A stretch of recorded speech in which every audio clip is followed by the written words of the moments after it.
में आज बात करेंगे सवाई माधोपुर के एक किसान की। दरअसल सवाई माधोपुर में एक किसान है जिनका नाम जानकी लाल है। उन्होंने अपने गांव में केमिकल फ्री खेती यानी कि नेचुरल फार्मिंग करके एक नई मिसाल जो है वो पेश की है। इसके लिए उन्हें राज्य सरकार से सम्मान भी मिल चुका है और तो और उन्होंने खेती में सिंचाई के लिए बिजली पर निर्भरता जो है वो खत्म कर दी है और खुद से बायोगैस संयंत्र स्थापित किया है।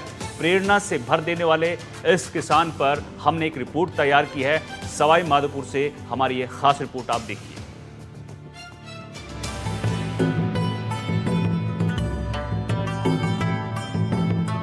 वर्तमान दौर में खेती में पैदावार बढ़ाने को लेकर अधिकतर किसान जहां रासायनिक दवाओं, खाद और तरह तरह के कीटनाशक और उर्वरकों का प्रयोग कर रहे हैं, वहीं दूसरी तरफ सवाई माधोपुर जिले के सुरवाल निवासी किसान जानकी लाल मीणा पूरी तरह से न सिर्फ जैविक खेती कर रहे हैं, बल्कि वो अपने खेतों पर तरह तरह के प्रयोग कर विभिन्न किस्म के पौधे भी तैयार कर रहे हैं। जानकी लाल प्राकृतिक रूप से केचुआ खाद तैयार करते हैं और खेतों में उसका उपयोग करते हैं। पहले तो मैंने क्या है कि रासायनिक खेती की शुरुआत में, फिर मैंने जैविक खेती की, केंचुआ वर्मी कंपोस्ट से की। उन दोनों से भी मुझे संतुष्टि नहीं मिली। उसके बाद मैंने प्राकृतिक खेती जीरो बजट के नाम से जानी जाती है, उसको शुरू किया। अभी अमरूद कम से कम 6-7 साल के हो गए होंगे, तब से मैं जीरो बजट प्राकृतिक खेती ही कर रहा हूँ। इसके बड़े अच्छे परिणाम आए हैं और परिणाम आने का कारण ये है कि हमारी जमीन में जो रासायनिक उपयोग से सारा जीवांश खत्म हो चुका, जो हमारी इसको प्रक्रिया को करता है उसको खत्म कर दिया। तो जमीन, तो इसमें क्या है, जीवामृत के द्वारा खोए हुए जीवाणुओं को दोबारा भूमि में स्थापित किया जाता है। वो अपने आवास पर गोबर गैस का उपयोग कर रहे हैं और इसी से उनके परिवार के लोग अपने लिए खाना बनाते हैं। जानकी लाल जैविक खेती को लेकर क्षेत्र में किसी पहचान के मोहताज नहीं है। उन्हें जैविक खेती को लेकर राज्य सरकार द्वारा प्रगतिशील किसान चिन्हित किया गया है और उन्हें राज्य स्तर पर सम्मानित भी किया जा चुका है। जानकी लाल का कहना है कि प्राकृतिक तरीके से जैविक खेती करना ही जीरो बजट खेती है।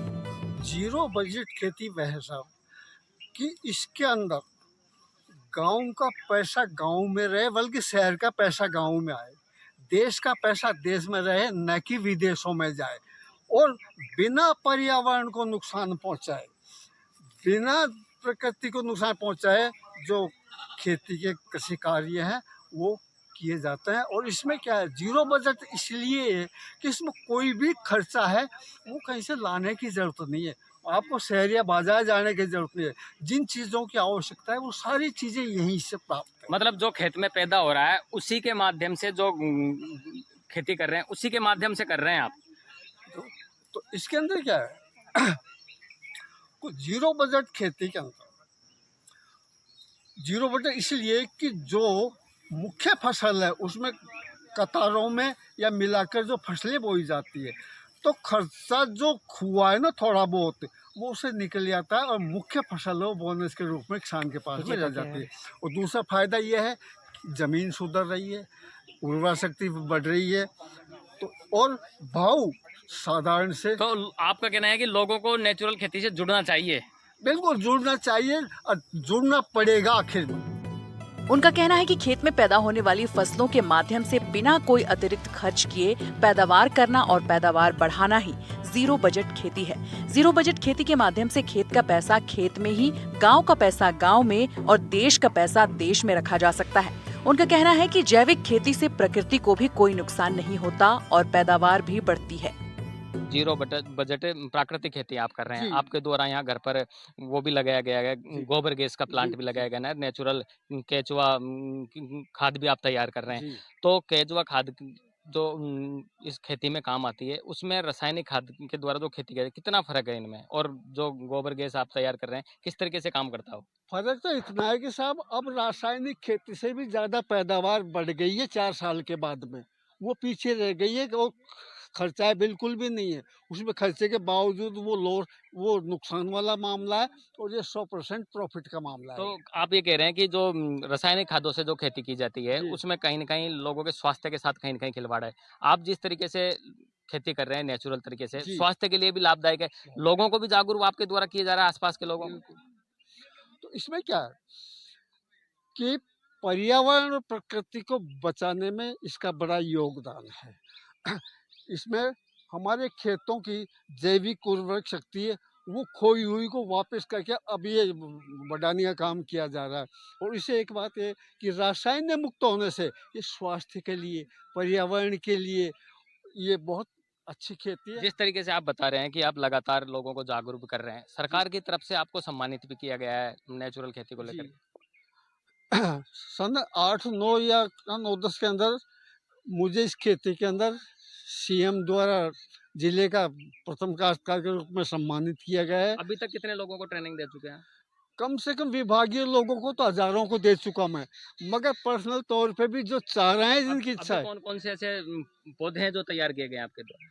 ये सारे ही पौधे मेरे ही द्वारा तैयार। खजूर के हैं, ये खजूर के हैं, कश्मीर, ये कौन सा है? वो अनार है, ये अनार है। कश्मीर सुंदरी है, ये 10-12 तरह के आम के पौधे हैं।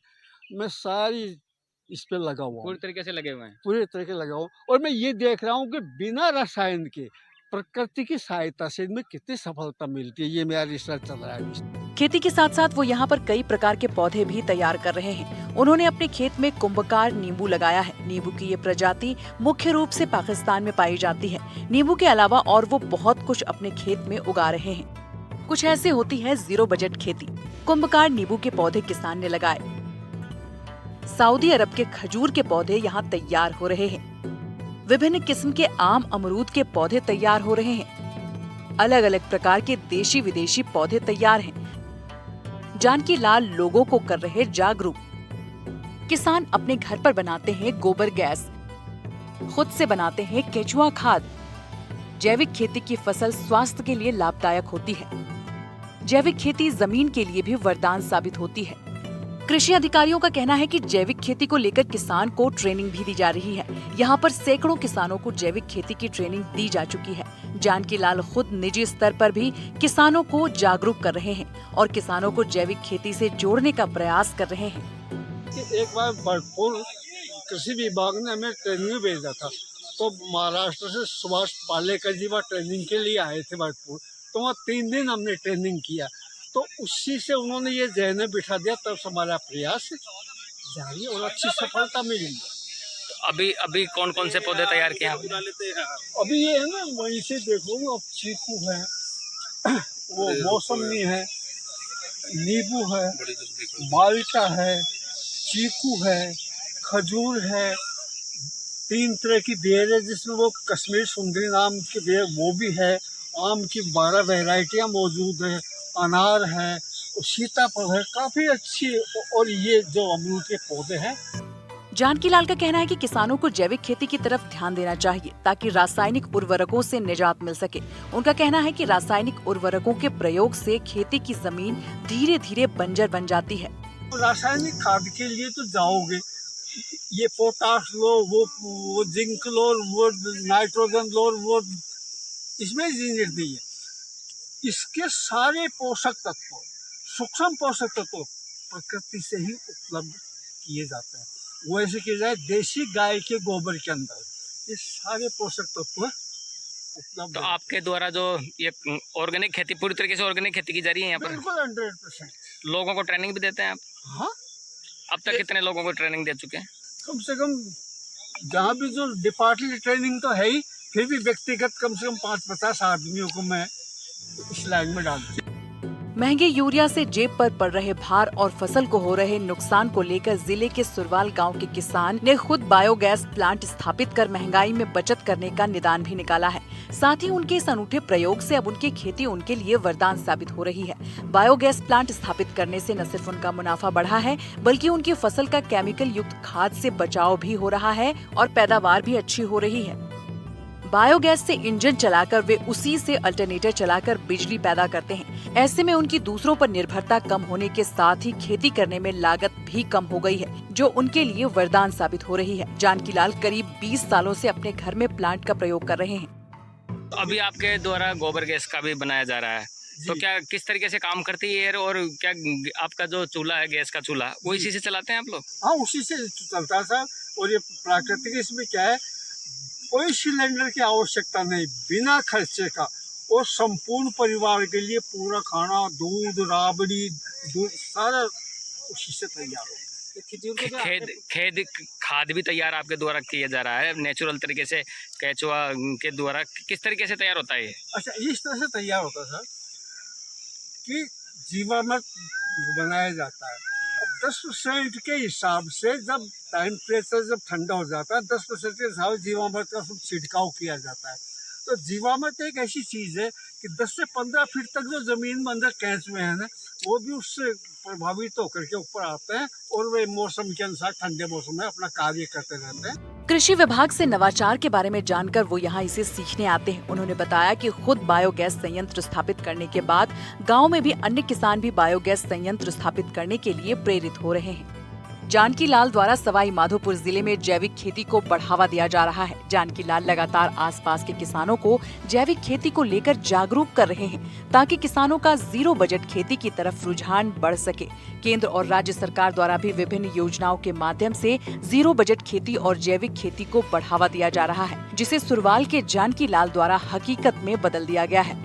कि आज के दौर में जिस तरीके से खेती में रासायनिक चीज़ों का उपयोग किया जा रहा है, खादों का उपयोग किया जा रहा है, उसके इतर हट के भी नेचुरल तरीके से भी खेती की जा सकती है और रासायनिक खाद्यों से जो खेती होती है उससे भी ज़्यादा पैदावार ली जा सकती है। इनके द्वारा पिछले कई सालों से लगातार सवाई माधोपुर जिले में नेचुरल खेती को लेकर के काम किया जा रहा है। इनके द्वारा यहाँ पर गोबर गैस भी यहाँ पर निर्मित की जा रही है, जिससे इनके पूरे परिवार का खाना वगैरह यहाँ पर बनता है। साथ ही केचुआ खाद भी इनके द्वारा तैयार किए जा रहे हैं और विभिन्न किस्म के ऐसे पौधे हैं, ऐसी वनस्पतियां हैं जो इनके द्वारा तैयार की जा रही है।